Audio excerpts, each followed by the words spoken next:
Estamos en vivo. Muchas gracias, Esteban, muy amable, muy gentil por acompañarnos. Ya le tengo en pantalla a Javier Lazo Mendoza. Desde hace algunas décadas ya, sin decirte viejo, tengo la oportunidad de disfrutar del análisis de Javier Lazo.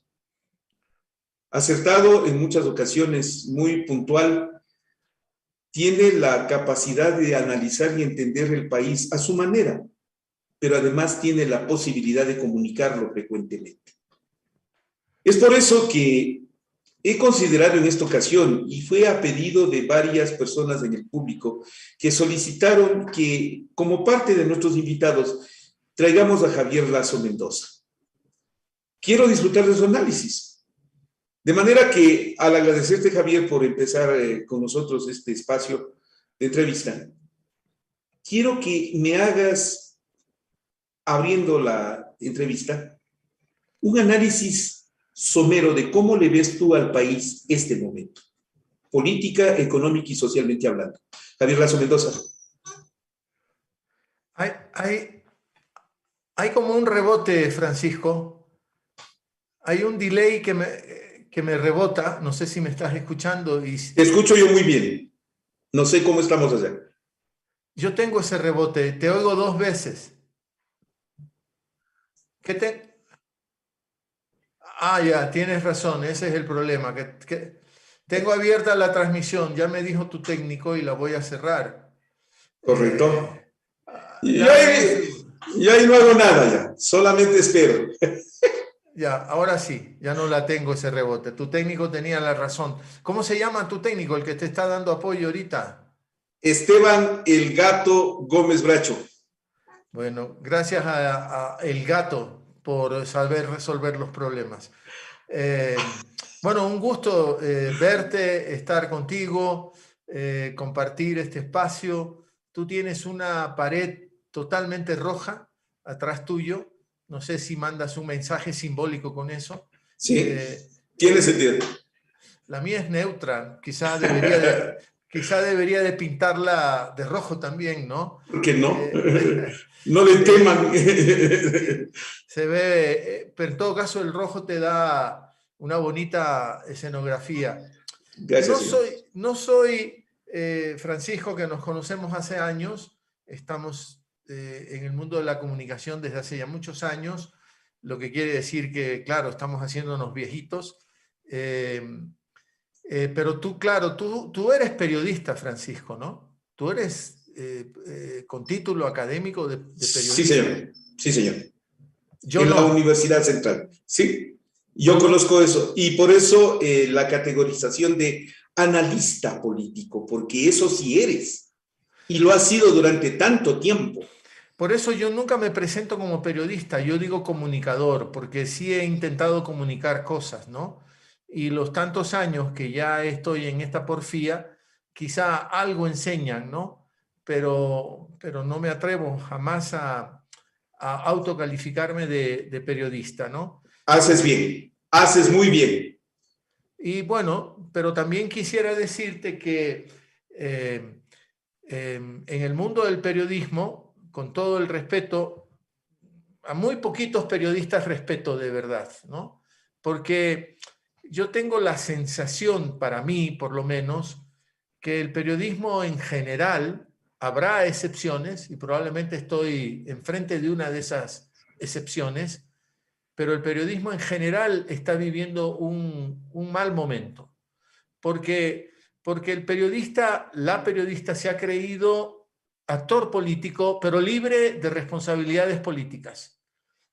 Soy un actor político porque soy periodista, porque soy bacán, porque la gente a mí me sigue, parece ser que la gente a mí me quiere, y entonces puedo decir cualquier cosa y no me hago cargo de esas cualquier cosas que puedo decir. Y entonces es una acción política un poco irresponsable, que no tiene el contrapeso de la responsabilidad de tus acciones políticas, ¿no? Entonces, por eso me atrevo a sostener que el periodismo está viviendo, no solo en Ecuador, en muchas partes del planeta, ¿no? Yo sigo, por ejemplo, parte del periodismo español y tengo la sensación, por decirte algo, el diario El País de España que antes yo lo leía hasta con fruición, con mucha alegría, ahora lo tengo que ver a distancia. Tengo que tomar una cierta distancia para acercarme al diario El País. ¿Por qué? Porque el diario El País se volvió empresa económica, privilegió la inversión económica, el grupo Prisa, grandes inversiones en Colombia, por ejemplo, y miras a América Latina a través de tus intereses de inversionista en Colombia. Y eso hace que tu línea editorial cambie radicalmente y mires Totalmente, totalmente. y uno empieza a mirar con ciertas sospechas al diario El País. Entonces, lo sigo revisando, pero no lo leo, siendo riguroso, ¿no? Y menos con fruición. Había plumas, Millás, por ejemplo, ¿no? A la que yo seguía. En su tiempo. Exacto, lo seguía religiosamente, ¿no? Porque me divertía mucho. Entonces, la crisis del periodismo no es solo potestativa del Ecuador. Hay en muchas partes. Mira lo que pasa hoy con la crisis de Ucrania y Rusia. Para perder la cabeza. Sí. Porque tú no sabes quién te dice la verdad ahí. Exacto. No. En eso, exacto. ¿Cómo te quedas? Exacto. A ver, córrele. Estás perfecto para empezar a analizar el tema. Córrele al Ecuador. ¿Cómo puedes verle tú al Ecuador en este momento, en las condiciones en las que está, con la prensa que tenemos? Exacto. Javier Lazo, a ver. Sí, claro, es difícil. Es difícil porque pasamos del bloqueo, se bloqueaba a unos actores políticos, sin ir tan lejos, en la época de la Revolución Ciudadana, había que bloquear y había que tergiversar. Los titulares decían algo que luego en el desarrollo de la noticia no tenía coherencia lo que había dicho el titular, porque el titular escandalizaba y porque somos preferentemente lectores de titulares, porque no nos concentramos en los contenidos. Cuando lees la prensa. Exacto, cuando lees la prensa. Pero es que en el Ecuador el fenómeno es que la prensa casi no se lee. Cuidado, casi no se lee. La mayor parte está en la televisión y en las redes sociales. De acuerdo. Entonces, la radio ha bajado sensiblemente. Imagínate tú. Entonces, de ese bloqueo se pasó a la protección, ¿no? Al cuidado de determinada tendencia política. ¿Ya? En la época de Moreno hizo algo el conglomerado mediático para intentar investigar qué pasaba con el gobierno de Moreno. ¿Se hizo algo? No, se hizo lo contrario, no se investigó nada. La denuncia de los SINA Papers se la tomó en cuenta. A ver, puede ser mentira, pero ¿cómo sabemos si es mentira o verdad si no lo investigas? ¿Qué esfuerzo hizo la prensa? ¿Qué hizo, no solo la prensa, el conglomerado mediático? ¿Qué esfuerzo hizo? Porque se rasgan las vestiduras y hablan de que existe un periodismo de investigación. ¿En dónde estuvo el periodismo de investigación? ¿En dónde está hoy el periodismo de investigación? Hoy día, ¿en dónde está el periodismo de investigación? Entonces, por eso digo que el periodismo está viviendo sus peores días, sus peores años. No intento ofenderte a ti, que eres un profesional del periodismo. Lo entiendo. No estoy buscando tensar las cuerdas en este momento con un profesional del periodismo. Yo no soy, ya lo dije, periodista, pero sí soy comunicador. Me he basado en acumulación de ciertos conocimientos para atreverme a comunicar ciertas cosas.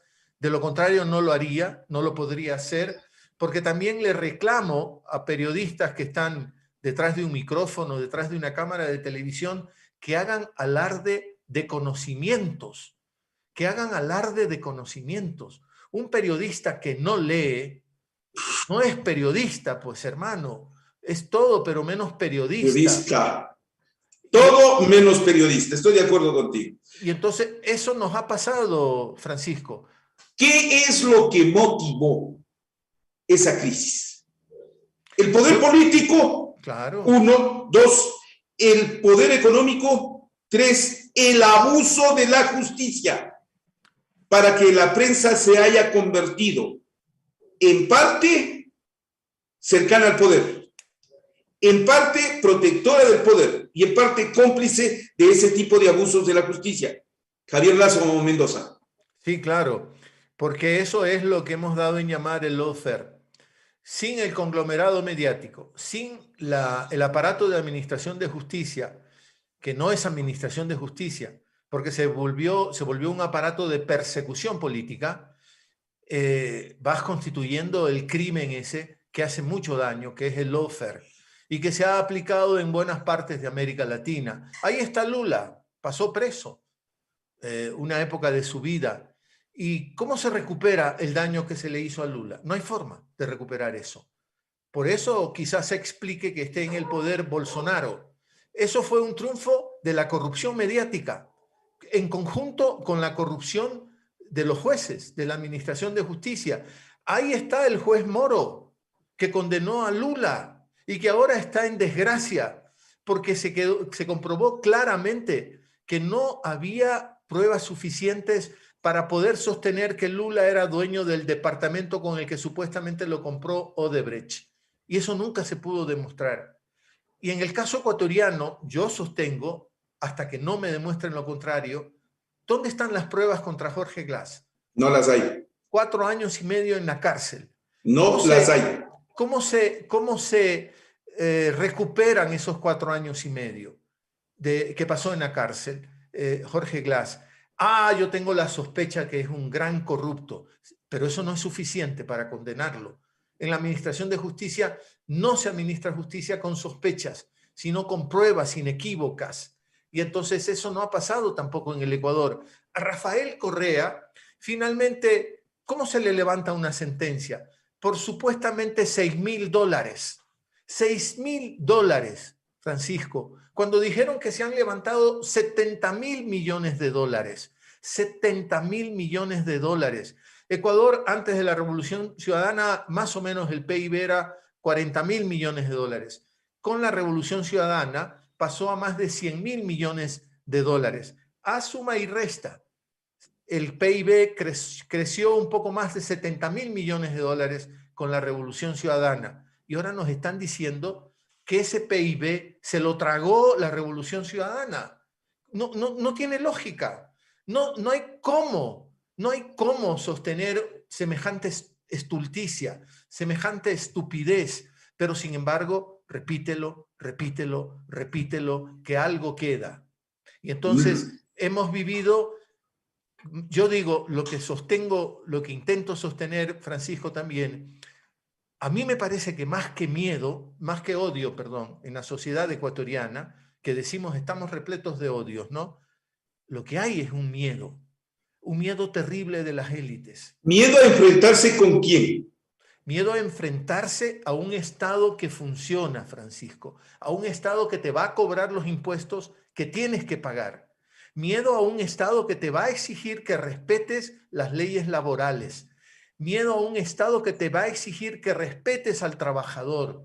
Miedo a un Estado que te va a exigir que tú hagas tu aporte vía impuestos para que la gente tenga acceso a buena educación, tenga acceso también a los productos del arte. ¿Por qué un pobre no puede nunca jamás ir a ver una obra de teatro o asistir a un concierto, hermano? ¿Por qué no lo puede hacer? Falta de dinero. Claro. Entonces, lo que tienen es miedo al Estado que le dice, ok, señor, porque este es un régimen que no es comunista, no es que estamos inventando el agua tibia, no es que se quiere decir aquí todos iguales. No. Aquí hay empresarios, aquí hay derecho al lucro, a la ganancia, pero señor, al mismo tiempo que usted tiene derecho a ese lucro porque usted ha hecho un emprendimiento, aunque es una palabra a la que le tengo un poco de miedo, pero señor, el emprendimiento y el rendimiento tienen que tener responsabilidad social.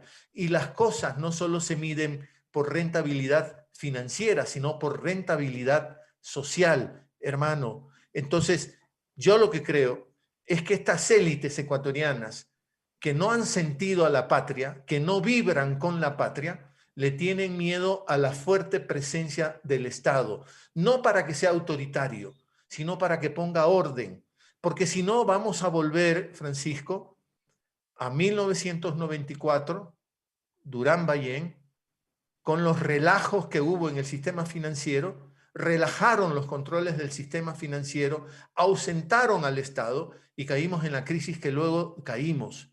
Y entonces estamos volviendo a lo mismo, Francisco. Ese es el riesgo. Y entonces estas élites que no han vibrado con el país, que no lo sienten, que se curan en el exterior, que se divierten en el exterior, que hacen compras en el exterior, estas élites le tienen miedo a la presencia del Estado. Un Estado que reparta justicia para que haya educación, para que haya salud pública. Antes de que sigamos, quiero agradecerle muy especialmente, tú entenderás, a nuestro público, nos colabora. A María Dávila, gracias por su afiliación. A Omar Novoa, gracias por su superchat, Omar, es usted muy gentil. Gracias también a María Dávila. Muchas gracias, María. Muy amables por compartir con nosotros. Gracias a quienes están suscribiéndose porque nos permiten crecer, seguir, avanzar.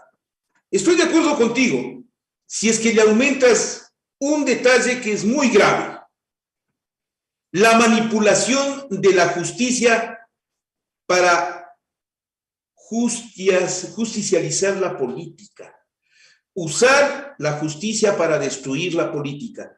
¿No le ha hecho ya el suficiente daño eso al Ecuador? Fíjate que le acaban de conceder el asilo político a Rafael Correa por la estupidez del influjo psíquico.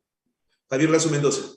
Sí, es que cuando hablábamos de lawfare, el lawfare tiene dos patas claves, que como decíamos, el conglomerado mediático y la justicia corruptible. Esos jueces nombrados a dedo, jueces banales, jueces que se pronunciaron de una manera hace poquito y ahora no son capaces de sostener ese pronunciamiento. Jueces a los que si les haces una prueba intelectual, una prueba profesional, no la pasan, porque viven rodeados de ignorancia, y eso desvela claramente que han sido utilizados. Ha sido utilizada esa administración de justicia. Se me ha ido mi contraparte, no sé a dónde se me fue Francisco. Bueno. Alguna otra cosa. Está bien, ¿no? Esto es parte de hacer un programa en vivo. Lo que pasa es que sí necesito esa cara. Estoy. Solo necesitaba mover una cosita nomás, okay, pero ya está, dale. Es innegable lo que tú dices. O sea, necesitas un aparato judicial que supuestamente en esta organización del Estado que hemos copiado desde la vieja data de Francia, ejecutivo, legislativo y judicial, necesitas un aparato que funcione, que sea independiente. Pero desde la época del Trujillato, las cosas se señalaron, se pusieron a dedo, se manipuló todo, se quebró cierta seriedad institucional. Hemos vivido de crisis en crisis. ¿Quién lo puede negar? Pero salir de la crisis no es cuestión de voltear la página, es un proceso y hay que saber sostenerlos a los procesos. Y entonces, dale. ¿En qué medida? Y yo decía, este es un análisis político, es económico y es social.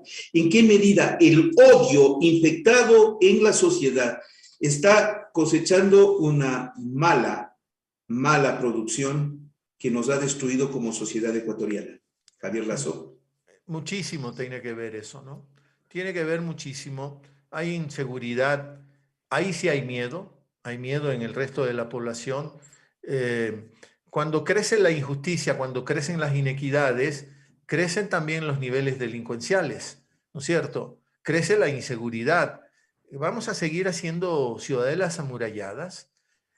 ¿Tenemos la tonta ilusión de la seguridad porque contrato a un guardia? Es una torpeza que no tiene nombre. El mayor equilibrio es redistribuir mejor las cosas. Los países de Europa del Norte que tienen otros problemas, se dice que hay altos niveles de suicidio, que no es tan fácil vivir en Suecia por el problema climático, porque aguántate pues 6 meses seguidos de casi oscuridad, un frío que no lo sabes llevar, que ellos tal vez sí lo saben porque nacieron en medio de ese frío, sí, pero la maravilla de esas sociedades, que resulta a veces envidiable, es que yo tengo ya nietos, Francisco, es que mi nieto se va al parque y tengo la certeza de que regresa a casa. Y no lo he mandado con guardaespaldas, no lo he mandado con niñeras, se ha ido solito, porque no lo acechan, porque no hay necesidad de acecharlo. Hay otros problemas, no digo que son el paraíso. Desde afuera sí envidio eso, porque acá te pones a invocar a todos tus dioses. Si una hija, un hijo, un nieto, una nieta se va a algún lado, ojalá que vuelva, que ninguna cosa terrible lo aceche, lo amenace. Esta es la miopía de esas élites. Mira, tuve una conversación. Yo reconozco que hay empresarios honestos, hay empresarios inteligentes, incluso empresarios patriotas, que quieren hacer las cosas bien hechas, cumpliendo con sus obligaciones. Pero un día conversaba con un empresario, que no puedo soltar su nombre, que me es muy cercano, y yo estaba feliz porque le contaba el caso de una persona pobre que yo había conocido y que a la pareja de esa persona pobre le dio una enfermedad terrible y en el hospital público le salvaron la vida. Estuvo cerca de 3 semanas en cuidados intensivos y le salvaron la vida. El hospital público le salvó la vida. Era un hospital del IES. Y yo cuento con orgullo eso, digo, qué maravilla, ¿no? Que ahí está la salud pública. Esto era en época de la Revolución Ciudadana. Y esta persona me contestó, me dice, ahí está, en eso se va la plata del IES. En esas cosas se le va la plata al IES. Oye, ¿y en qué quieres que se le vaya? Pero si está para eso, Sí, para bárbaro. dar... Pero es que eso he escuchado, no he escuchado accidentalmente, he tenido que debatir con esas cosas. De gente muy cercana, relativamente muy cercana, tener que escuchar eso, tener que escuchar esos niveles de egoísmo que existe en la sociedad actual. Estamos, yo creo, en la peor fase también del capitalismo, que es el neoliberalismo. Así como estamos en una muy mala fase del periodismo, también creo que estamos en esa fase de ese capitalismo totalmente deshumanizado, ¿no? Repleto de codicias, con una avaricia terrible, la obsolescencia programada de las cosas, solo vales si puedes salir al centro comercial a comprar, solo vales si renuevas en poco tiempo tu automóvil, tu equipo de sonido, cambias de casa, si estás en la espiral demencial del consumo, del O consumo, del en consumo. grado extremo. A ver, ¿por qué con todas estas condiciones que vamos analizando, por qué se le hace difícil gobernar a Guillermo Lasso y al gobierno del encuentro? ¿Por esto acumulado o porque llegó para aumentar esas malas condiciones? Javier Lasso Mendoza. A ver, Javier Lasso Mendoza, cuando llego y cuando me voy, repites ese nombre completo, lo que desvela claramente que soy quien soy. No solo soy Sí. un comunicador, sino que el presidente de la República es mi hermano biológico, aunque tengo un distanciamiento de muchos años con él, sin broncas, sin peleas, sin mandarnos al infierno, sin yo desearle nada malo, Perfecto. sin que me deseen nada malo. ¿Por qué? Porque yo tengo un título académico de cientista social, de Flaxo, la Facultad Latinoamericana de Ciencias Sociales. Y en cierta medida, mi familia de Guayaquil, y ahora lo digo así porque estoy casado con quiteña y tengo mi familia de Quito, la nuclear, la familia ampliada está en Guayaquil, y parte de mi familia ampliada de Guayaquil asumió que yo tenía que trabajar con Guillermo Lasso cuando le picó, como le picó el bicho de la política, ¿no? Entonces, yo tuve que poner las cosas en claro, no como una declaración, ¿no? Sino que tuve que decir, yo no puedo trabajar políticamente con Guillermo Lasso porque pensamos totalmente distinto. Si a Y ese mí, es el punto.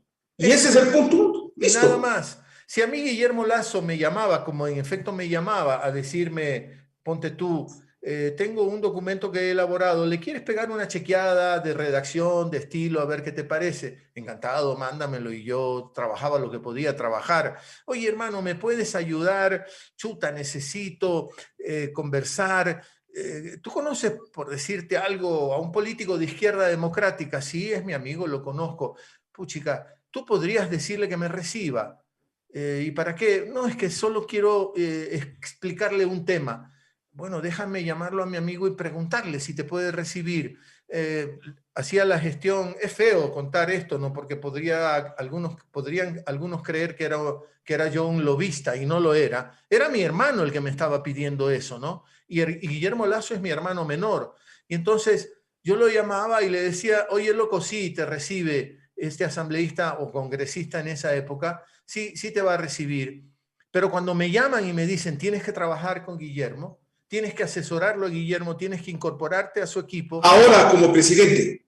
Antes, Antes. antes, porque esta crisis entre él y yo, si la queremos llamar crisis, que no es crisis, frente a los enormes problemas del Ecuador, esto es nada, es absolutamente nada, se produjo hace 15, 16 años, cuando me Perfecto. invocan y me dicen esto y yo digo no. Y es más, Francisco, yo tomo el avión porque vivo en Quito desde hace más de 40 años, soy casado con quiteña, mi padre era quiteño, así que reivindico la quiteñidad. Ah, vaya, esa Sí, no sí, sí. sabía. Sí, mi padre era de Quito y bastante ¿Ya? quiteño.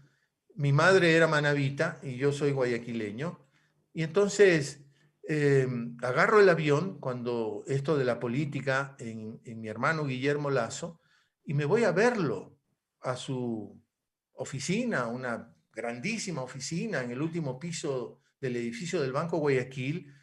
Y fui a decirle, yo creo que no debes de meterte en política. Tú eres banquero y dedícate a ser banquero. Correcto. Loco, tú tuviste un rol destacado en el gobierno de Sixto Durán, perdón, bueno, en Sixto Durán Ballén fue miembro de la Junta Monetaria ya en 1996, por ahí, o 94, 95. Recuerdo. Presidía Ana Lucía Armijos esa Junta Monetaria. Hacía y deshacía de la economía ecuatoriana Alberto Dajic. Pero luego, Guillermo es ministro de Maguad, poco tiempo, es cierto. Luego es personaje importante del gobierno de Lucio Gutiérrez y son dos gobiernos que terminan como terminaron. Entonces yo fui a decirle, loco, eres banquero, dedícate a ser banquero. Además, en política ha sido nefasto tu paso, en la medida en que fuiste parte de estos gobiernos terribles para el Ecuador, ¿no? El ¿Y cuál uno fue la respuesta? ahí se produjo toda la ruptura. El rompimiento. Ahí yo estaba en su oficina, era una relación bastante buena de hermanos, disfrutábamos de ciertos viajes a la playa, conversando de naderías, de cosas banales, pero que son parte de la vida, ¿no? Porque no siempre estás serio, circunspecto, no siempre eres solo una máquina de producir ideas, a veces conversas qué rico que está este cóctel, qué bestia, qué mal que jugó el Emelec, oye, en fin, cosas que tienes para conversar. Era más o menos buena la relación. Y cuando fui a decirle eso, que yo creía que no tenía que meterse en política, que, que la política no era para él, o sea, es para todos nosotros, pero ese afán de ser el presidente de la República no es para ti. También le dije, eres Opus Dei, tienes un fanatismo religioso muy fuerte y la sociedad ecuatoriana tiene derecho a consagrarse en lo laico, porque así dice la Constitución. Y tú vas a meter mucho ese componente religioso. Entonces yo le dije, no te voy a hablar como hermano, te voy a hablar, si tú me has convocado como cientista social, entonces te voy a hablar como cientista social. No debes de meterte en esa pelea, no lo hagas. Quédate como banquero, sé banquero, disfruta la fortuna material que ya has acumulado. Me sacó de la oficina, Francisco, abrió Qué la pena. puerta y Y te pidió que te vayas. me dijo, te vas. Y no quiero volver a verte. Me deprimes, me dijo. Estas fueron las palabras que más o menos utilizó. y eso se ha cumplido, porque esto pasó hace más de 15 años. Y bueno, hay gente que me considera un perfecto estúpido, porque sí, me han dicho uno que otro amigo, no tan cercano, ¿tú qué eres para el presidente de la República? Es mi hermano de padre y madre. ¿Y qué haces aquí? Oye, loco, tú podrías estar en cualquier lado. En el sitio que te dé la gana podrías estar. ¿Y a dónde dejo los principios? ¿En dónde pongo todo lo que me ha movido todos estos años? No los 15 últimos años. Desde casi siempre, de nación, me fui alejando del paradigma de mi familia ampliada, pero sin broncas. Del canon de mi familia me fui alejando. No sé por qué, porque me gradué en un colegio público nacional, del glorioso Vicente Rocafuerte. A vos también. ¿Tú eres del Mejía? Claro, pues, faltaba Bueno. más, Entonces, faltaba más. entonces compartimos eso. No sé si eso, el meterme de lleno, el zambullirme en la literatura ecuatoriana, sobre todo con la Te, pasión. te va formando.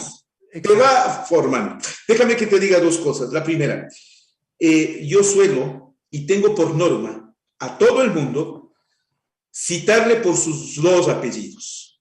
Ah, coño, de acuerdo. ¿Por qué? Porque tienes padre y madre. Sí, tienes razón. Tienes Yo razón. soy Francisco Herrera Arauz. Sí, tienes Y razón. para mí tú eres Javier Lazo Mendoza, Y tienes toda la razón. independientemente de que seas hermano de Guillermo Lazo. Esa es la primera. Y la segunda, yo te agradezco. Mi intención no era conversar de este tema, sino de analizar el país en su circunstancia. Ajá. Pero si tú lo permites y te abres al tema, yo te lo agradezco por la gentileza y la nobleza de expresarlo para conocimiento del público, con el fin de que se formen un criterio respecto a ti y tu paso por la historia. Porque la coincidencia para quienes hacemos periodismo es pasar por la historia, relatando la historia, siendo testigos o como sea, pero somos parte de. Entonces, ahí viene mi siguiente parte. Óyeme, Javier Lazo Mendoza. Y entonces, ¿cómo te sentiste cuando gana la presidencia Guillermo Lazo? Tú habías pedido que no lo sea, tú habías pedido que no lo sea, pero lo es. Y entonces, ¿en qué te convierte en este momento, ahora, Javier Lazo Mendoza? A ver, en relación permíteme también una pequeña digresión, porque tienes toda la razón en relación al segundo apellido. Mi madre, cuando yo empecé a ponerme solo Javier Lazo, mi madre, que era manabita, como ya te he dicho, me convocó y me dijo, a ver, mijito, ¿usted no tiene un segundo apellido? ¿Usted solo es Javier Lazo? ¿Y a dónde, y a dónde queda el Mendoza? Mi madre me lo reclamó, así que tuve que empezar a llamarme Javier Lazo Mendoza, porque en efecto mi madre tenía razón y el Mendoza tenía que reivindicarlo. Es manabita, muy manabita, portovejense. ¿Qué pasa por mi cabeza, por mi alma, por mi espíritu cuando Guillermo Lazo Mendoza gana la presidencia de la República? Primero fue un proceso extraño.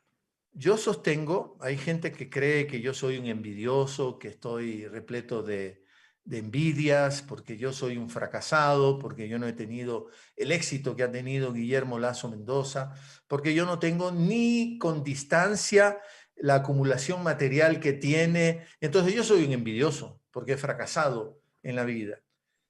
Yo, frente a eso, me muevo con mucha tranquilidad, porque yo prefiero reconocerme perdedor. Yo prefiero reconocerme perdedor. Yo prefiero trabajar, como dice Pier Paolo Pasolini, con la antropología del perdedor. Ahí está más dibujada la verdadera naturaleza humana. El éxito es terriblemente deformador.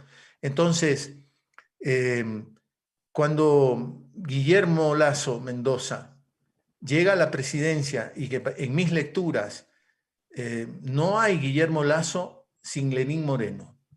O sea, Vamos. Lenín Moreno hace todo el trabajo necesario para que llegue Guillermo Lazo Mendoza a la presidencia, porque la persecución política a todo el proyecto de la Revolución Ciudadana, va construyendo el camino que le permite llegar a Guillermo Lasso Mendoza, ¿no?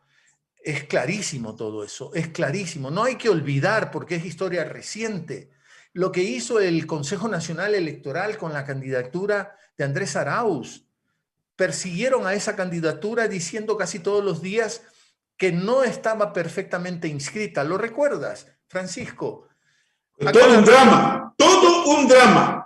Y eso te quita concentración, eso te quita trabajo electoral, eso te quita trabajo con las bases, eso te quita tiempo para el trabajo político, porque tienes que encarar todo ese enredo burocrático que era solo producto de la perversidad y la persecución.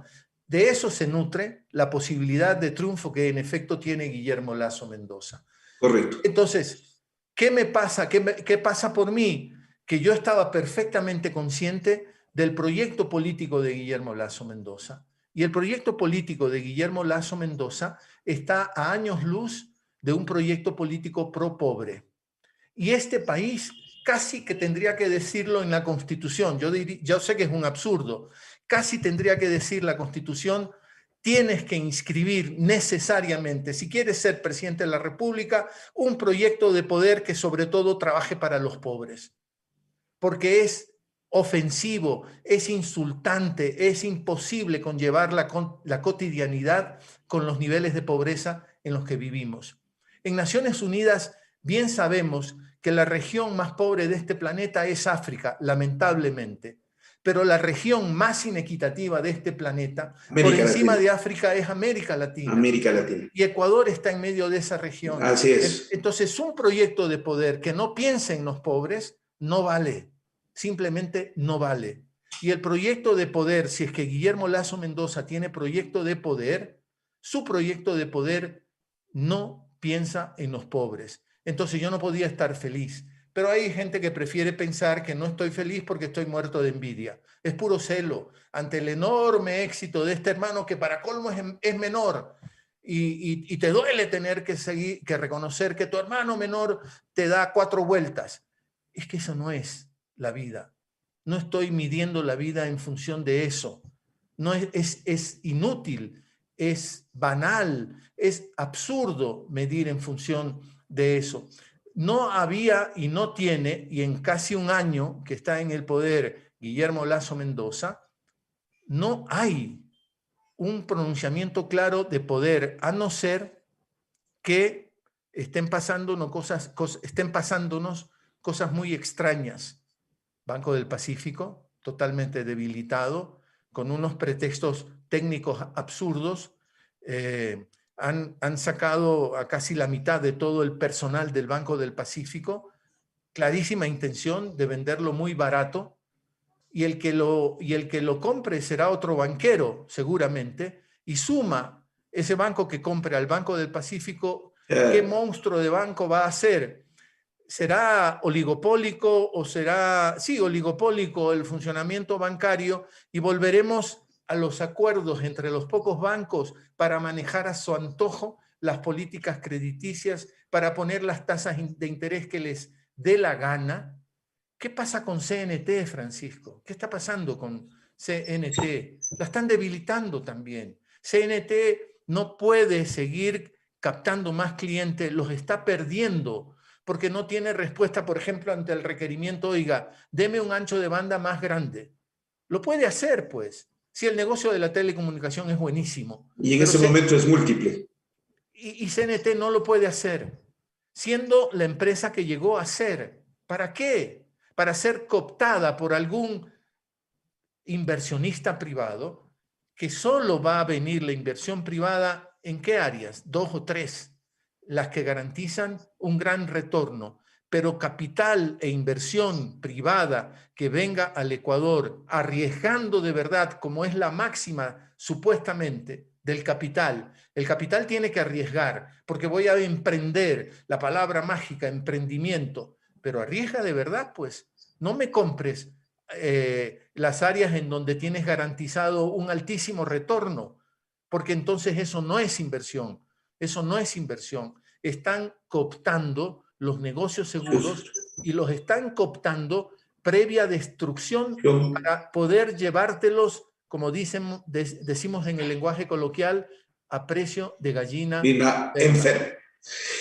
Quiero agradecer a Mario Osvaldo, que está con nosotros, se suscribe ahora, muy gentil. A Mario Osvaldo y su aporte en Superchat, muy gentil, muchas gracias. También quiero agradecer a Omar Novoa, muy amable por su respaldo. Omar, es usted muy gentil. Gracias por permitirnos compartir con ustedes.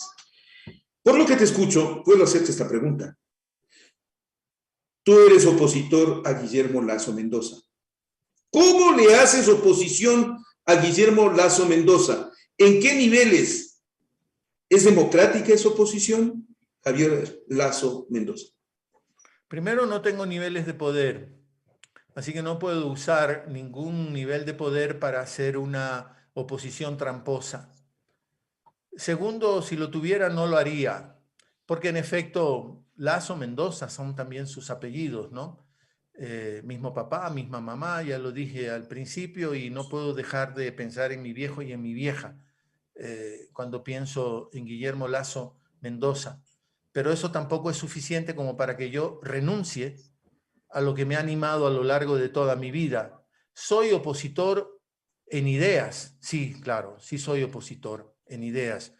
¿Tú crees que, por ejemplo, Guillermo Lasso Mendoza ha leído textos sociológicos, filosóficos, de economía política? ¿Alguna vez se ha metido en el meandro de la reflexión sobre cómo se construye o qué es lo que pensó, por decirte algo, Marx cuando quiso interpretar cómo funciona el capitalismo?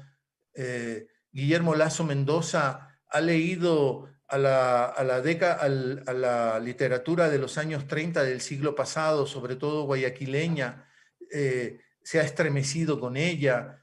En ese sentido sí soy un opositor, no tengo los mismos intereses, no tengo los mismos gustos, no me muevo por los mismos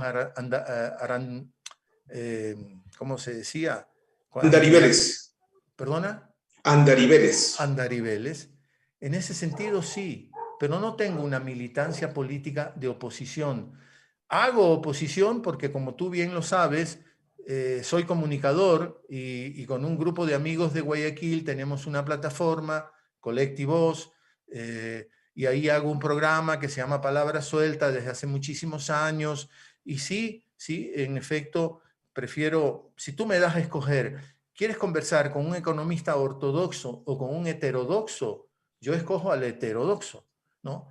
Y probablemente Guillermo Lasso Mendoza está siendo asesorado por economistas solo ortodoxos. Y entonces, cuando le doy cabida a un economista heterodoxo, sonó feo decir eso cuando le doy cabida, cuando viene al programa un economista heterodoxo y desvela el funcionamiento de la economía ortodoxa y su perversidad, que parte de supuestos que no se cumplen en la realidad, que nunca se cumplen. La mano invisible del mercado, ¿en dónde carajo está, Francisco? Y nos siguen hablando de esa tontería, la regulación del mercado. ¿Dónde están esas cosas? Entonces, si traes al economista heterodoxo, que desde la academia, desde el conocimiento, refuta todo eso, entonces estoy haciendo oposición. Porque el discurso de este gobierno se basa en la ortodoxia económica que no tiene sustento real por ningún lado, no tiene sustento real por ningún lado. Claro. El Fondo Monetario Internacional está en este país ficticiamente por una crisis económica inventada. Es una crisis económica inventada. Y nos dice, se viene el Fondo Monetario Internacional a hablarnos de política fiscal.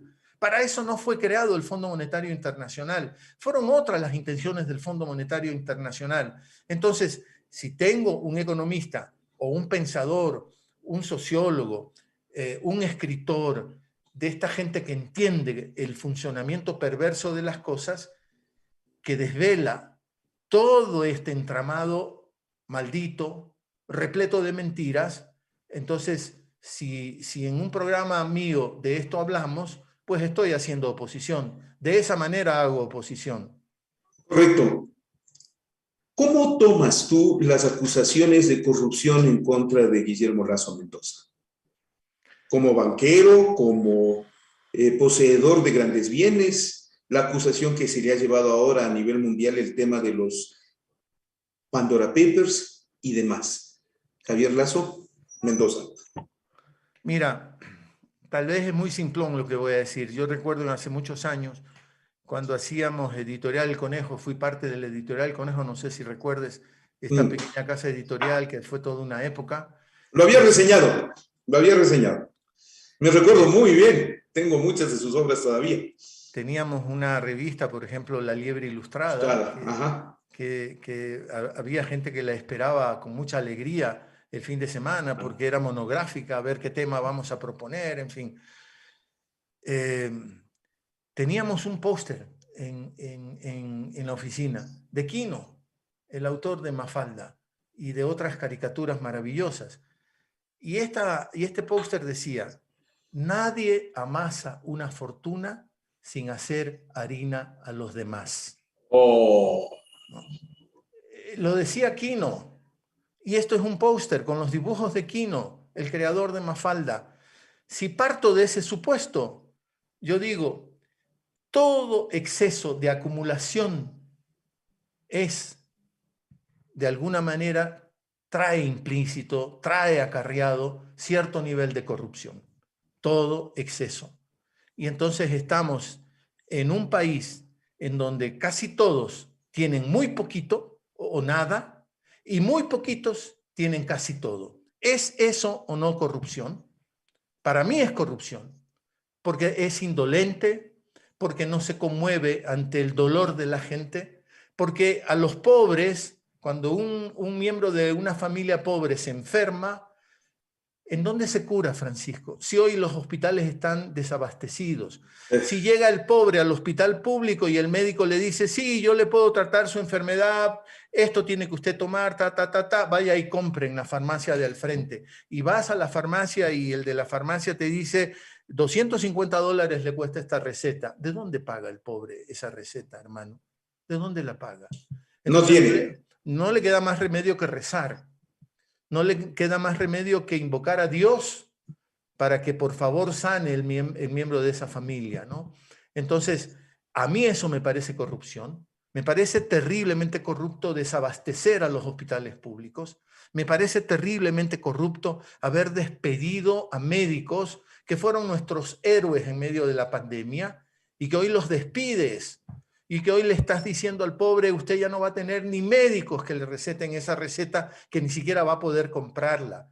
Cuando aniquilas a la educación pública también, cuando retiras la inversión en la educación pública, cuando sabes que el pobre, la pobre se educa ahí hay corrupción, pues.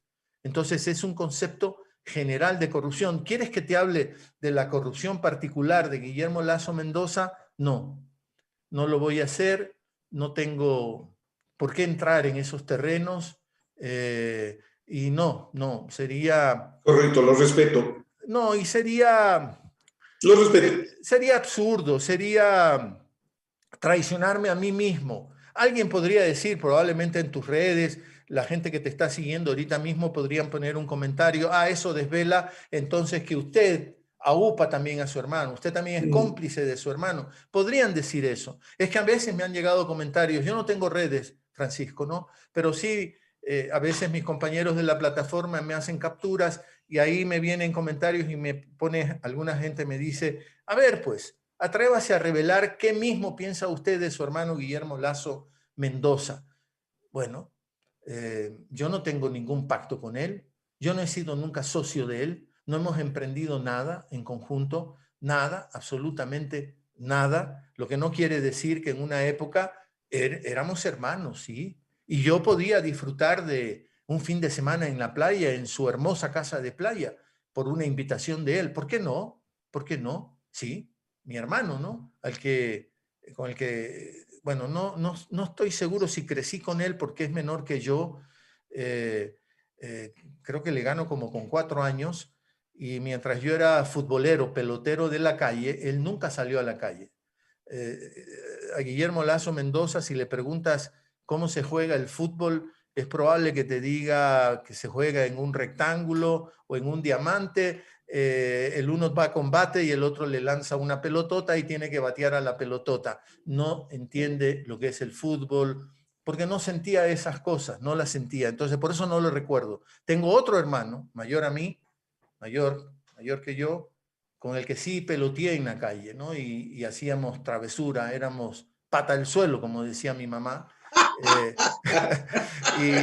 A pero los años que oigo la frase, ¿eh? con Guillermo Lazo Mendoza no tuve ese No, tipo no de tuviste. experiencia, no tuve ese tipo de experiencias. Él Muy era muy bien. retraído, muy metido en sí mismo.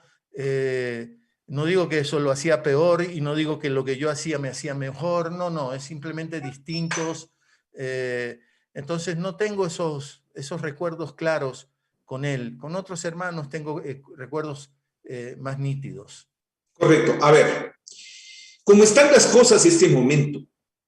Con el conocimiento que tú tienes, con la experiencia que tú tienes, Javier Lazo, no sé si Guillermo Lazo Mendoza te habrá llamado en algún momento para que vengas y le des su criterio de cómo está la situación del país, o tú no sientes ganas de sentarle en un momento determinado, así como en esa ocasión, y decirle lo que está pasando en el Ecuador, que a lo mejor el presidente no lo ve, no lo sabe. Les pongo en esa circunstancia a los dos. ¿Le ves posible? ¿No le ves posible?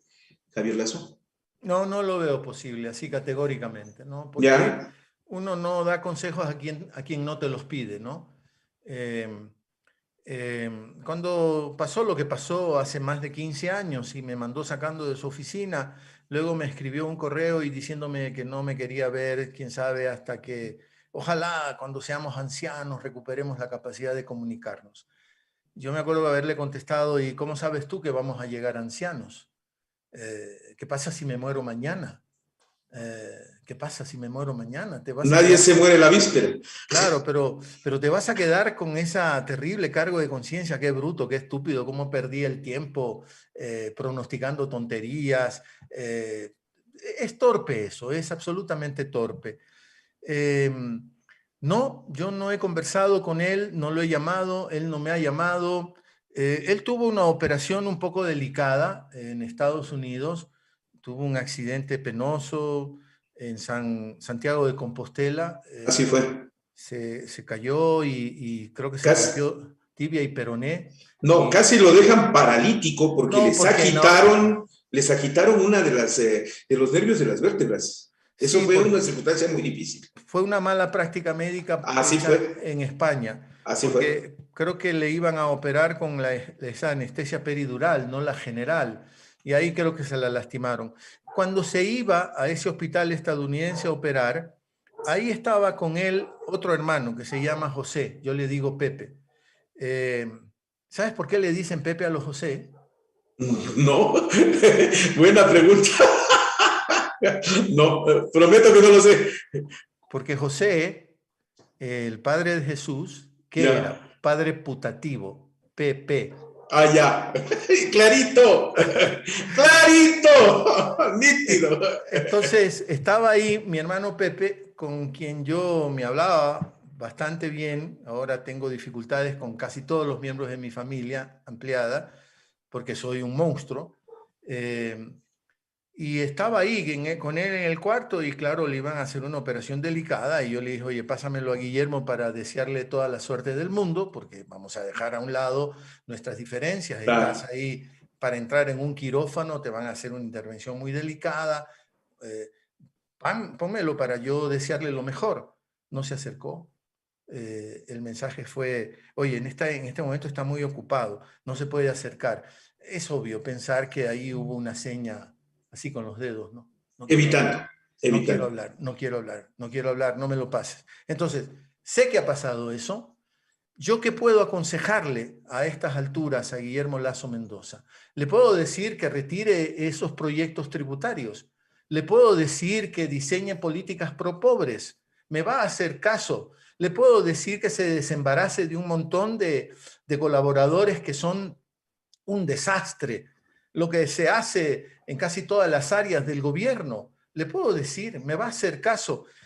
Eh, no, es inútil. Entonces, no veo la posibilidad de que eso suceda, pero te quiero contar que ante la eventualidad de cualquier accidente familiar de mi familia ampliada, te estoy hablando de hermanos, hermanas, sobrinos, sobrinas, sobrinos, nietos, sobrinas, nietas, oye, dejo a un lado cualquier diferencia política e ideológica y llamo a ese miembro de mi familia y le doy un abrazo, aunque sea telefónico, para desearle lo mejor ante su eventualidad, ante esa vicisitud. Yo lo hago, porque no olvido mis ancestros, porque no olvido mis orígenes, bastante humildes, cuando éramos esa familia numerosísima, papá y mamá, y 11 hijos, hermano, que teníamos que compartir una misma mesa. Así que no puedo olvidar esas cosas, y sí lo hago con sobrinos, con otros hermanos, con cuñadas, y agarro un teléfono y yo personalmente le deseo lo mejor. Ya intenté con Guillermo Lasso Mendoza una vez y me rechazó esa conversación en un momento muy crítico, porque él era el que se iba a someter a una operación delicada, pero no quiso recibir mi buenaventuranza, ¿no? Mis buenos deseos de que le vaya bien en lo que iba a ser sometido. Ya teníamos algún tiempo sin Sin hablarnos, hablar, claro. pero hay momentos en la vida que son como estar ante el abismo, ¿no? No, pues, no puedes perder más el tiempo. A ver, ¿cómo lo tomas? ¿Cómo recibes? ¿Cómo toleras? ¿Cuánto de templanza tienes cuando se lanzan críticas en contra de tu hermano, Guillermo Lasso Mendoza? Duras, verdaderas, falsas, calumniosas, ofensivas, críticas equilibradas o como quieras llamar. ¿Cuál es tu actitud? Ahora te metiste a soldado, ahora tienes que aprender. También decía el dicho, ¿no es cierto? Te metiste a soldado, ahora tienes que Tienes que aprender. marchar, claro que sí. Sí. Él se metió en este embrollo y ahora tiene que aprender. Este embrollo tiene ese costo tan alto. Cuando yo fui a esa conversación que te he relatado a Guayaquil, yo le dije eso. La política, esa política electoral te demanda por lo menos 4 o 5 capas de piel. Te conozco y tienes apenas una. Vas a sufrir mucho con eso. Esa política va a decir muchas cosas, se va a meter con tu familia, va a decir de todo, no me importa, estoy en capacidad de resistirlo. Bueno, y lo penoso es que a mí me parece que él también se ha metido en el mismo juego, se ha metido en el mismo juego, porque también lo he escuchado levantando juicios de valor sin sustento, ¿no? Denostando con cosas que probablemente no tiene la más mínima idea, y entonces ha entrado en ese juego penoso de las descalificaciones, ¿no? Y él también ha entrado en las descalificaciones. Eh, Mira, yo como no tengo redes, te lo he dicho, y es Sí, verdad, sí. No, Francisco, está bien, está muy bien. no tengo redes. Pero sí tengo amigos periodistas que, como te he dicho también, me pasan ciertas capturas y me entero de ciertas cosas, ¿no? Pero como no tengo redes, no me entero de todo lo que dice, todo lo que le dicen, todo lo que no dicen, todo lo que no le dicen. No me entero, no me entero. No soy lector de los diarios. Tengo entre mis favoritos aquí en mi computador, este que nos sirve para ahorita dialogar, El Comercio, El Universo, pero Francisco no los leo, solo veo titulares, a ver qué diablos están diciendo. Necesitas informarte. Sí, hago un recorrido por medios internacionales, no veo noticieros de la televisión ecuatoriana, Francisco, hace muchos años que no sé lo que están opinando los rostros de siempre de la televisión ecuatoriana, no tengo idea. No tengo idea qué ha hecho Carlos Vera en el retorno a los ruedos de TC Televisión. Por ahí me entero de cosas y digo, paso la página, estas pequeñeces no constituyen el alma del Ecuador profundo, del Ecuador que amamos, ¿no? Esto no, esto distorsiona ese Ecuador profundo, ese Ecuador que nos ha determinado, ¿no? Son gente tan efímera, tan pasajera. En definitiva, todos somos efímeros y tan pasajeros. Por eso somos tan finitos. Entonces, no me entero de todo lo que dicen de Guillermo Lasso. Me conmueve cuando, eh, por ejemplo, en esta reciente visita que hace a la Argentina, habla de Uruguay y dice que podemos hacer acuerdos comerciales especiales con Uruguay, mientras nosotros les vendemos banano, ellos nos pueden vender leche y productos lácteos. Digo, puchica, oye, ¿dónde están tus asesores? ¿Cómo vas a decir una cosa así? Como que si en el Ecuador no hubiese ganaderos, no hubiese industria láctea. Es que ahí me viene una duda, Javier Lasso Mendoza, y te lo digo con claridad. ¿Tú crees que es cuestión de asesores o es cuestión de la persona? ¿Por qué siempre los asesores deben tener la culpa cuando la persona es la que habla, opina, actúa y toma decisiones? Sí, eso desvela quizá una falta de preparación. Guillermo Lasso Mendoza, yo no puedo decir que es una persona tonta, ¿no? No, no lo es. Es un tipo inteligente, Correcto. tuvo enorme inteligencia, sagacidad en sus negocios, de banquero. Uno siempre sospecha de los banqueros, pero eso es otro tema, ¿no? Tiene esa inteligencia, pero para ser presidente de la República tienes como que tener una inteligencia total, emocional también, psicológica también, pero tienes que conocer muchas materias, tienes que estar enterado de muchísimas cosas. Para dirigir un país. Para dirigir un país. Entonces, cuando en la campaña por la habilidad de este asesor de campaña, Jaime Durán Barba, se construyó esta idea del self-made man, el hombre hecho a sí mismo, que no necesitaba títulos académicos para triunfar como ha triunfado, era muy distinto como presidente de la República, porque ahí sí que vas a necesitar una batería de conocimientos científicos y académicos. El que no los ha tenido ha hecho gobiernos bien mediocres, quienes no los han tenido. Entonces, ¿qué pasa? ¿Por qué dijo lo que dijo? ¿Por qué dice lo que dice en muchos momentos? ¿Por qué se ha cargado con las mujeres, por ejemplo, ¿no? Con esos comentarios que ha hecho? ¿Por qué sus asesores no lo asesoran? Y tú dices, ¿no será responsabilidad también del personaje? Sí, claro, en buena parte sí. En buena parte sí. Tal vez eso desvela la ausencia de otras lecturas, más allá de los balances, en donde te dice cuánto tienes de activos, cuánto tienes de pasivos y consecuentemente qué capital tienes.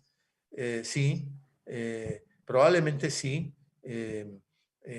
Hacía falta una preparación global, sí, para no hacer una presidencia mediocre, sí, para hacer una presidencia que valga la pena, que aporte a la sociedad ecuatoriana desde tu visión del mundo.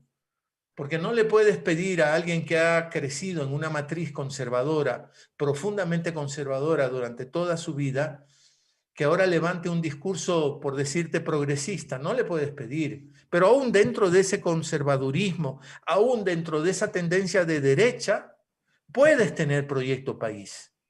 Puedes tener un proyecto de país. Oye, ¿acaso, a pesar de cómo murió García Moreno con los machetazos de Faustino Lemos Rayo, ¿acaso que García Moreno no tuvo proyecto de país? Sí, sí lo tuvo. No hay Lo que tuvo. olvidar que fue el que empezó la construcción del ferrocarril, dejó construida 20 y pico de kilómetros, que luego lo concluyó y Alfaro tuvo el sueño de Alfaro era repletar al Ecuador entero de líneas férreas, no solo la de Guayaquil-Quito, pero vuelvo a García Moreno, ¿no está el Observatorio Astronómico, no está la Politécnica Nacional?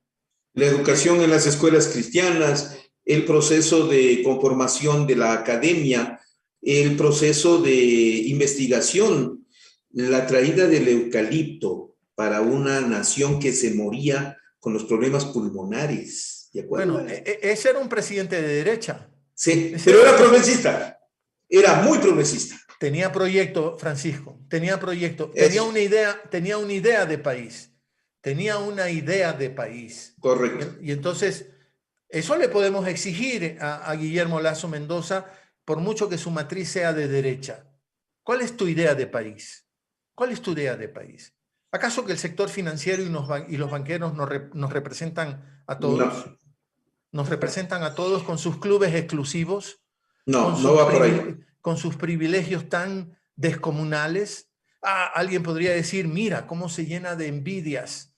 Es que él quisiera ser parte de ese club. No, no tengo la más mínima intención de formar parte de ningún club de esa naturaleza.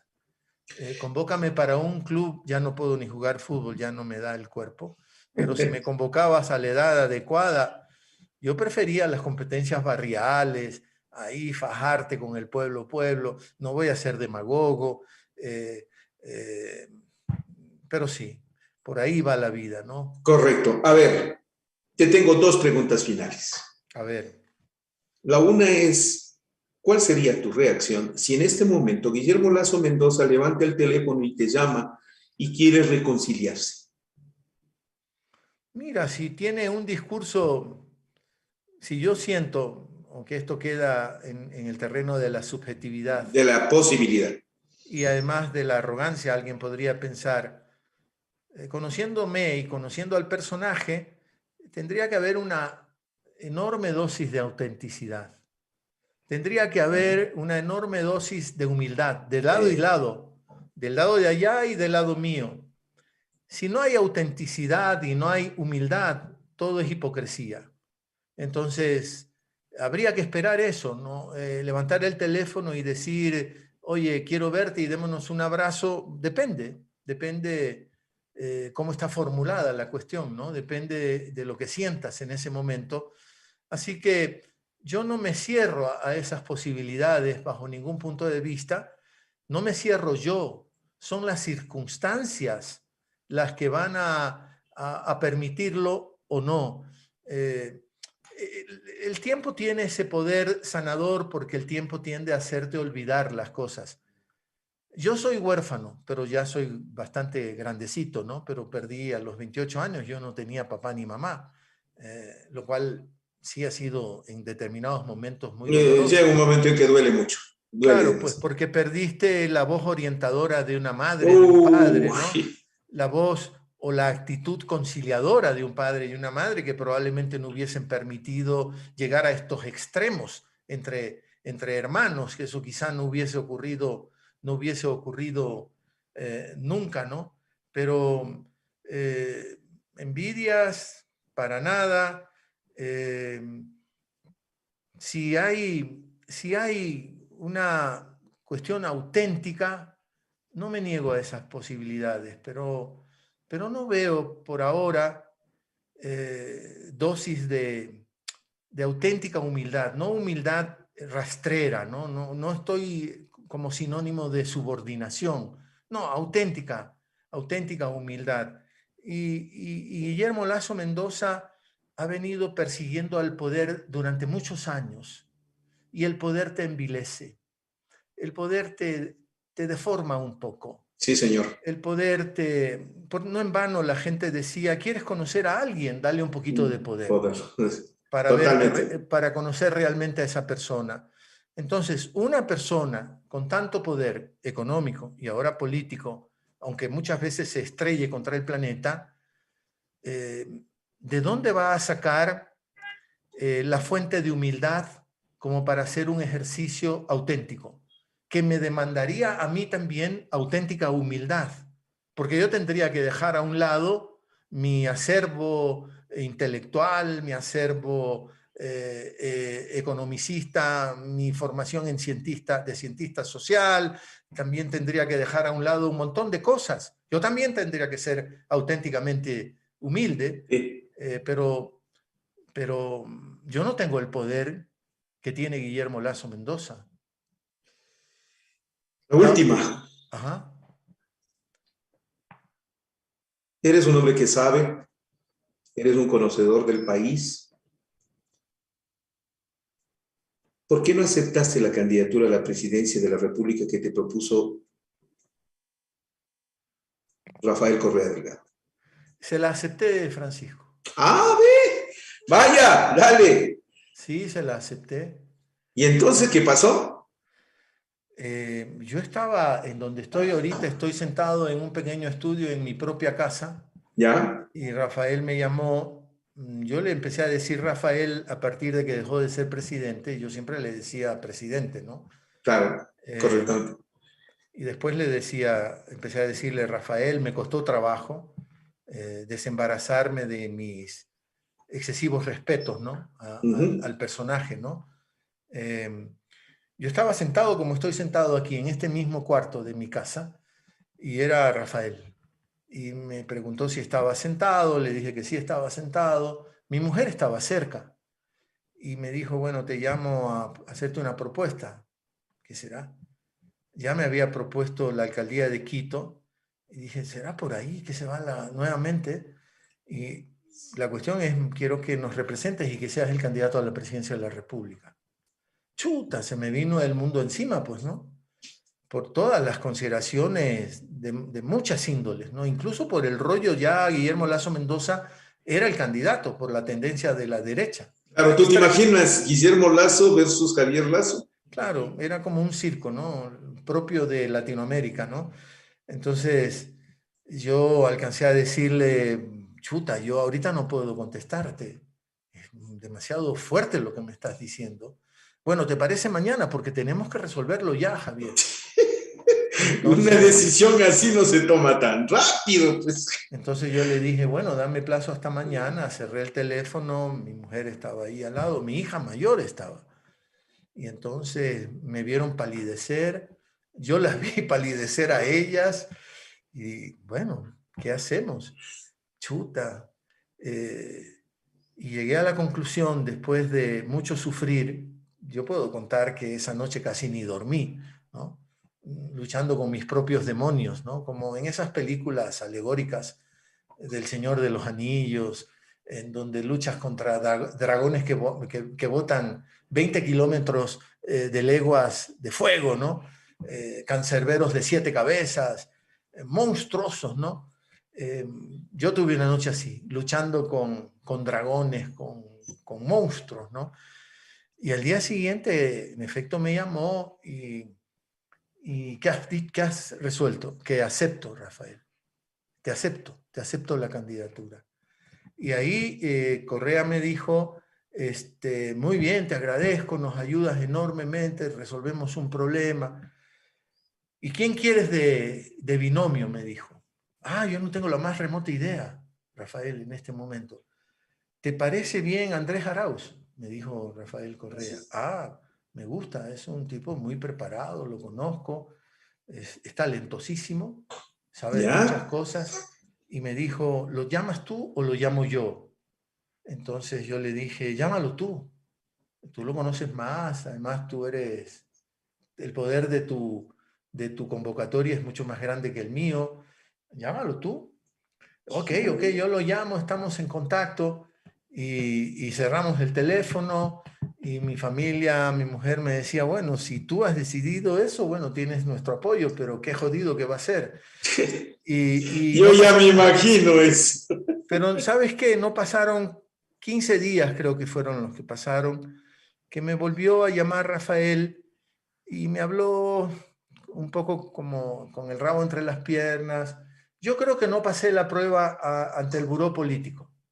Ah, Yo creo que de ahí me pudo haber bajaron. sido, ya. Y cuando Rafael me estaba hablando y me decía, chuta, hermano, te habré hecho sufrir para más de tener que ahora, en otras palabras, ¿no? Recular y retirarte la propuesta que te había hecho. Y yo me acuerdo que le dije, no, no sufras, Rafael, no sufras.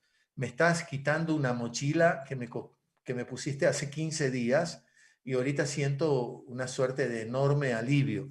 Algunos dirán que falta de espíritu patriótico, ¿no? Que falta de afán de jugársela por el país. Sí, tienen razón.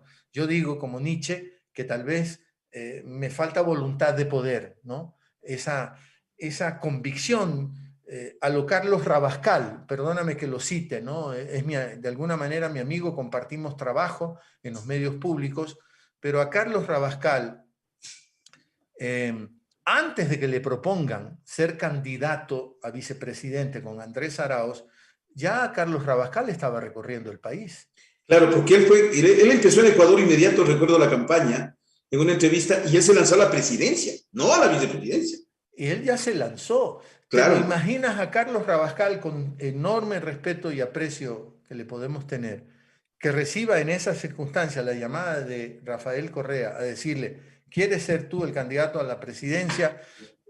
Carlos cerraba la llamada y convocaba una rueda de prensa y lo anunciaba. Yo no lo anuncié, yo no se lo comenté a nadie, no lo hice público. Entonces eso desvela que quizá tienes eso que Nietzsche llama ausencia de voluntad de poder, ¿no? Y la verdad que en esa lógica política ese es un elemento clave, sustantivo, ¿no? Y yo debo de reconocer que quizá me falta eso y quizá me falló eso, ¿no? Porque quizá, mira, anécdota, ya me has jalado la lengua, ¿no? Y siempre me acusan de eso, dale.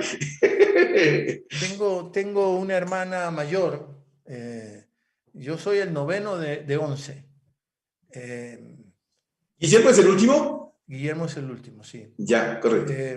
Entonces, es que estoy queriendo recordar, mi hermano mayor, lamentablemente, entrañable hermano, Enrique se llamaba. Ya falleció. Murió en medio del COVID, pero no con COVID. Sí. Tuvo un infarto. Y claro, el COVID lo complicó todo porque ningún médico quería irlo a ver. O sea, fue un desastre, fue un desastre. Fue también víctima accidental, tangencial del COVID, ¿no? Porque fue un desastre. Murió mi hermano y en medio del COVID yo ni siquiera, no hubo una ceremonia tan necesaria psicológicamente de entierro. No hubo. Yo no pude ir a Guayaquil porque fue esto en abril de 2020. Sí, en el peor de los momentos, en el peor de los momentos. Entonces me quedaba mi hermana siguiente, que a esta altura es mi hermana mayor. Y entonces cuando yo le dije en principio que sí a Rafael, la llamé a decirle, oye, antes de que te llegue por tercera persona, por el rumor, quiero contarte que es muy probable que yo también vaya a ser candidato a la presidencia de la República. Bueno, después me llamaron otros hermanos a decir, ¿qué le dijiste a nuestra hermana? Porque está como enferma, ¿en qué le has contado? Que ni sé qué, ni sé cuánto. Fue un drama. Ya me imagino. Ya me imagino. Esta lógica de mi familia hace pensar que todos tenemos que subordinarnos a la decisión política ya tomada por Guillermo Lasso Mendoza, ¿no? Entonces, no, ¡Oh, Dios! tú no puedes remar contra corriente porque por eso la burguesía, esa élite guayaquileña y también quiteña, porque en Quito también se ha radicado mucho odio. Lo digo en tono de broma, tengo marcada en mi frente una C escarlata, ¿no? Soy comunista para esa gente, no lo soy, pero para ellos soy comunista. No te preocupes, eso lo compartimos. Yo igual. Y lo dicen peyorativamente. Exactamente. Soy correísta, comunista, correísta, y la tercera C que me marca es que soy Caín, ¿no? Y entonces, claro, porque he traicionado a la familia, porque no he acompañado a mi hermano menor en sus afanes de poder. Y entonces, en esa complejidad, no podía yo ni siquiera compartir con alguien de mi familia, a ver, ¿tú qué piensas? ¿Tú qué crees que debo de hacer? ¿Le debo de aceptar o no la candidatura a Rafael Correa? ¿Debo de meterme en esos meandros de la vida? ¿Lo debo de hacer? ¿Tú crees que estoy en capacidad de hacerlo? ¿Qué opinas tú? Ni siquiera podía plantear una conversación leal, sincera, amorosa, solidaria, de hermanos, fraterna, fraterno viene de hermanos. Y entonces es un desastre desde ese punto de vista, ¿no? Las cosas se achicaron, se llegaron a ciertos niveles de tanta pobreza que era imposible proponer una conversación. De mi propia familia, ya no hermanos o hermanas, sino primos ahí medios lejanos. No tienes idea los insultos que he recibido. He tenido que bloquear, porque una red bien importante se ha convertido en WhatsApp. WhatsApp también es una red importantísima ahora. Es la más utilizada en el Ecuador. Se te meten gente que ni conoces y a través del WhatsApp, supuestos miembros de mi familia, medios lejanos, me han insultado como no tienes idea. Que no me ¿Por qué? Porque soy correísta, porque entrevisto a Rafael Correa, porque me voy a la cárcel a visitar a Jorge Glass y encima tengo la cachaza, la desvergüenza de escribir mi experiencia de visita en la Tacunga a Jorge Glass. ¿Qué es lo que quieres? ¿Cuándo te callas? Pero no solo es cuando te callas, viene acompañado de fuertes epítetos, eso, ¿no? Y entonces, ante reacciones tan primitivas, lo único que te queda es bloquear esos correos, bloquear esos mensajes, no entrar en esas peleas, que son peleas inútiles, ridículas, tontas. Tuve el consejo de un querido miembro de mi familia que me dijo alguna vez: de las peleas chiquititas huye, como la peste. De las peleas grandotas no huyas, métete. Las peleas grandotas te hacen grande. Así que muchas de las peleas que me planteó mi familia llegaron a ese nivel de peleas chiquititas que decidí huir de ellas. Isabel Hidrobo, muchas gracias. Muy gentil, Isabel Hidrobo. Javier, no era el objetivo esta entrevista de este tipo de revelaciones, pero creo que era necesaria. Creo que era necesaria. Nunca lo hemos topado entre los dos, siempre hemos sido caracterizados por tener una relación muy respetable y este tema nunca lo hemos topado, porque yo le tengo un altísimo respeto a la relación fraterna. Yo vengo de una familia igual, con las diferencias similares, y sin embargo he sabido sobrellevar esas diferencias con la misma entereza y templanza con la que veo que tú la has sabido llevar. Eso para empezar. Lo otro, esto ha despertado una impresionante reacción de nuestro público. Ahora ya tengo 1,037 personas en vivo. Y sí me gustaría que le dediques un momento luego, después, cuando esta entrevista la subamos en YouTube, a que veas en el chat en vivo todas las expresiones que se han vertido alrededor de la entrevista. Muy malas, algunas muy malas seguramente, no, y una que otra buena. Me encantaría que las revises. Eso queda a tu buen criterio y con eso realmente te va a satisfacer o te va a preocupar si es que en algún rato ese tipo de expresiones se las dan. Mira, Francisco, con esto cierro yo también, porque no voy a abusar de tu generosidad. Oye, hay gente que está clamando porque nos quedemos largos, así es que no, por mí no hay problema de tiempo, eso ya no existe para mí. Tengo en mi cabeza, lo que pasa es que no logro concretarlo, ¿no? Este es el problema de la procrastinación, ¿no? Dejar para mañana lo que tienes que hacer hoy. Algunos dicen que es hasta una condición psicológica, ¿no? Postergar. Yo tengo entre mis proyectos las ganas de escribir un libro, haciendo un relato de toda esta historia. Ya, correcto. Porque, por ejemplo, ¿no? Guillermo Lasso Mendoza contó en alguna entrevista, yo no la vi, o en su libro, que tampoco los he leído, porque Guillermo Lasso Mendoza escribió un libro con un ghostwriter, un escritor fantasma, ¿no? Por ejemplo, él prefiere pintar a mi madre como emprendedora, esta mágica palabra que ha inventado el capitalismo más voraz, ¿no? El monito emprendedor. Sí, pero para que no les digan empresarios. Claro, el emprendedor, los emprendedores. Entonces, él ha preferido ver a mi madre como emprendedora, porque mi madre sabía coser y cosía bien. Mi madre tenía una máquina al final se hizo de una máquina eléctrica que hacía overlock, que hacía muchas cosas y cosía muy lindo mi madre, ¿no? Guillermo Lasso Mendoza la ha preferido dibujar como una emprendedora que con eso ayudaba al sustento de la familia. Yo la he visto a mi madre en la misma escena, sentada en la misma máquina de coser, más como un acto amoroso. Porque mi madre, que te he dicho, Manavita, pegaba un grito, Javier. Entonces Ya. yo iba donde mi mamá, sentada en su máquina, Ya. tenía la cinta métrica arropándole alrededor de su cuello y me decía, yo tenía 11, 12 años, a ver muchacho, párate ahí. Y me tomaba las medidas. Previamente mi madre, que vivíamos en el centro de Guayaquil, Ya. había recorrido los almacenes de tela de los libaneses, que le decíamos malamente turcos, ¿no?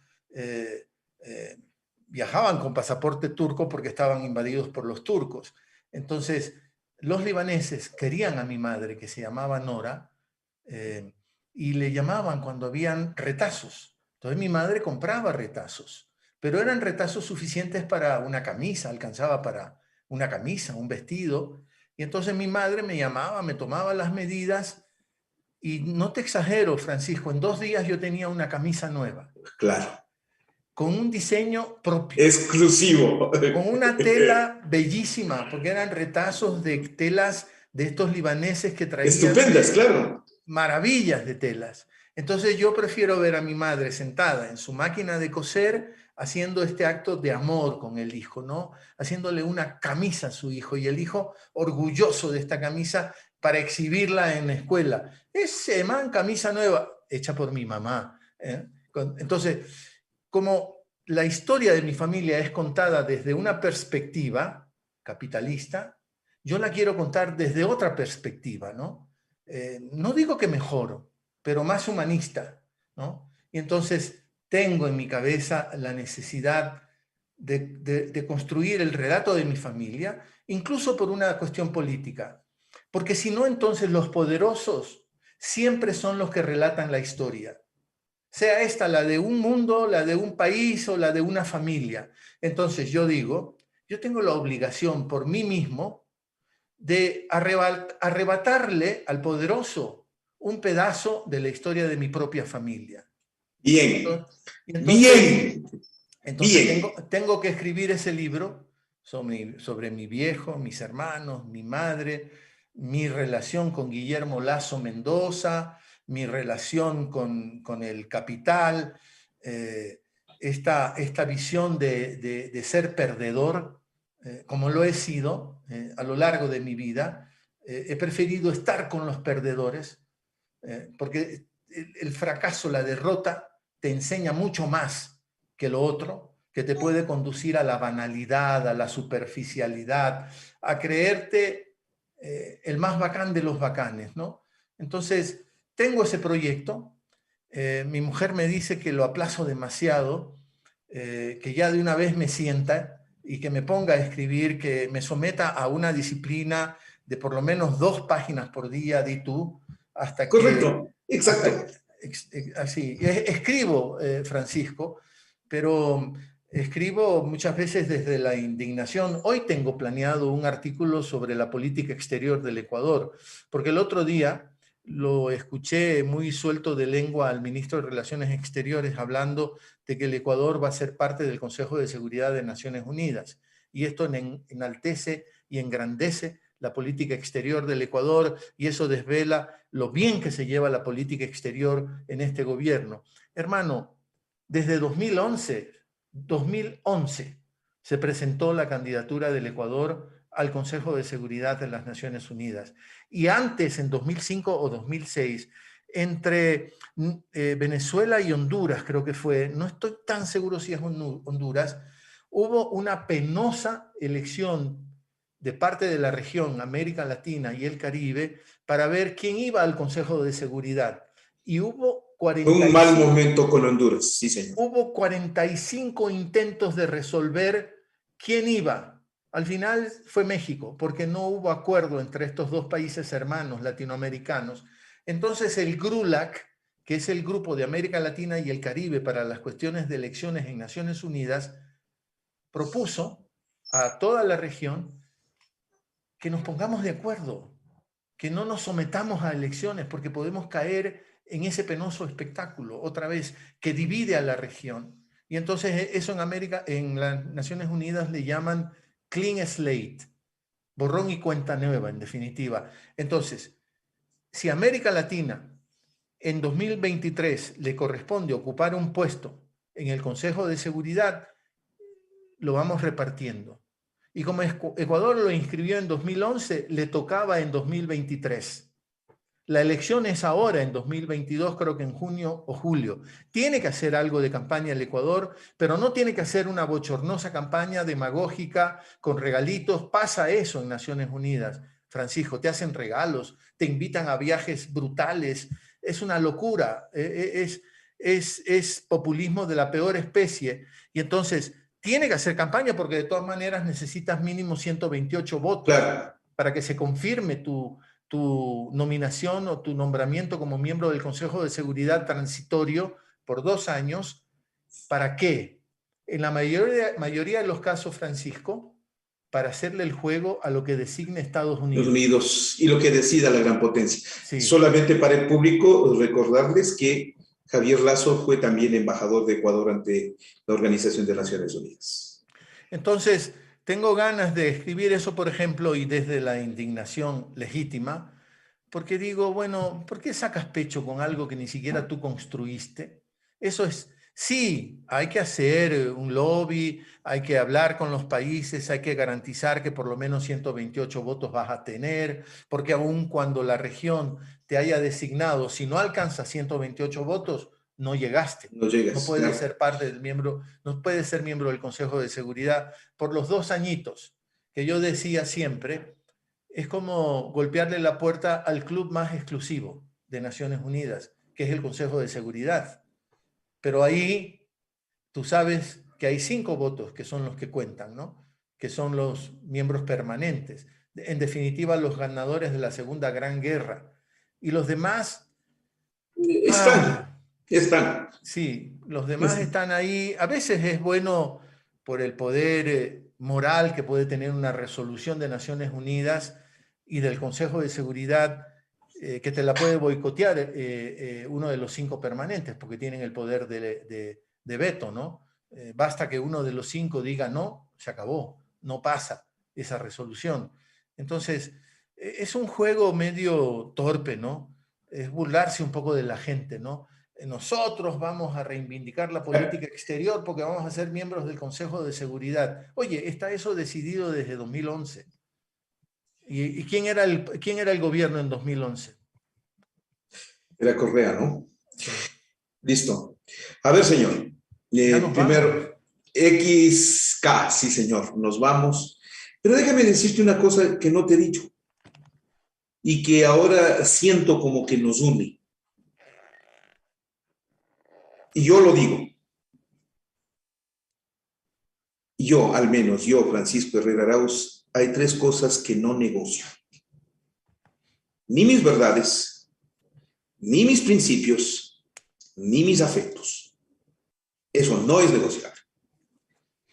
Por todo lo que has dicho en esta entrevista, lo siento similar, no parecido, no igual, similar al concepto que tú has manejado a lo largo de este tiempo respecto a la situación política y a tu relación. De manera que me alegra coincidir en eso contigo, Javier Lasso. Me alegra enormemente. Qué bueno que haya sido así. Sí. Y es un motivo más al que nos une, ¿eh? Lo cual es bueno y grande. Seguiré. Despídete, señor. Despídete, Sí, señor. sí.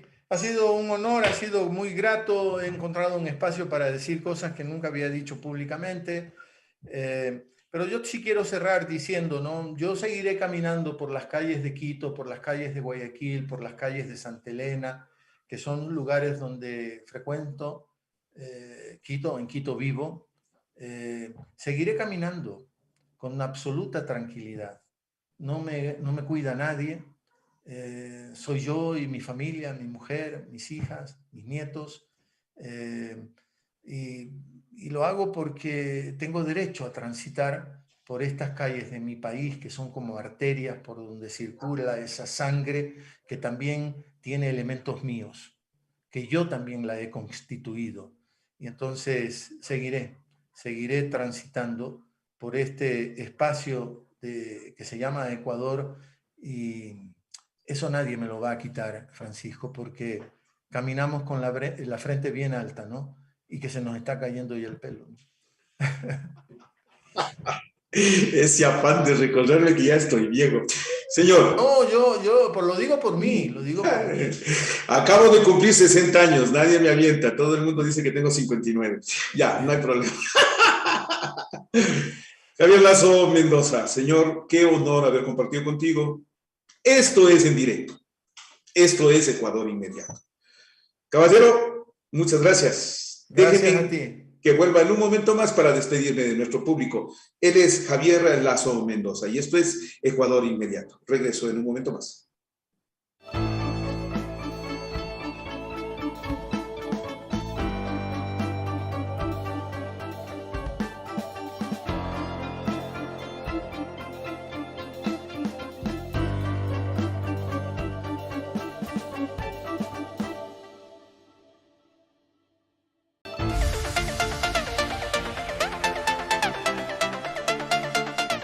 ¿Cómo apoyar Ecuador Inmediato en el crowdfunding?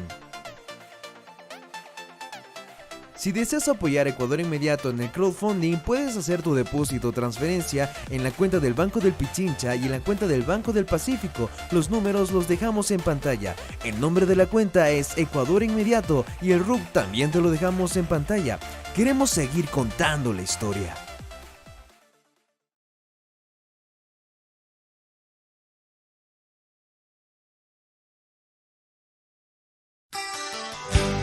Accede desde tu laptop a YouTube. Busca el canal de Ecuador Inmediato. Identifica nuestro logo. Al ingresar, haz clic en el botón Unirme. Te saldrá una pantalla con indicaciones de Ecuador Inmediato Premium. Haz clic en Unirme nuevamente. Ahí te aparecerá en la pantalla un formulario para llenar. YouTube solo acepta que seas miembro con el pago de una tarjeta de crédito o tarjeta de débito de cualquier banco a nivel mundial. Llena el formulario y aceptas pagar un costo de $3.99 mensual más impuestos. Este costo es fijo y se descontará automáticamente cada mes de tu tarjeta de pago. Puedes suspender la suscripción cuando desees y volver cuando tú quieras. Ahora, haz clic en comprar y listo. Y eres miembro de Ecuador Inmediato Premium y su club de suscriptores.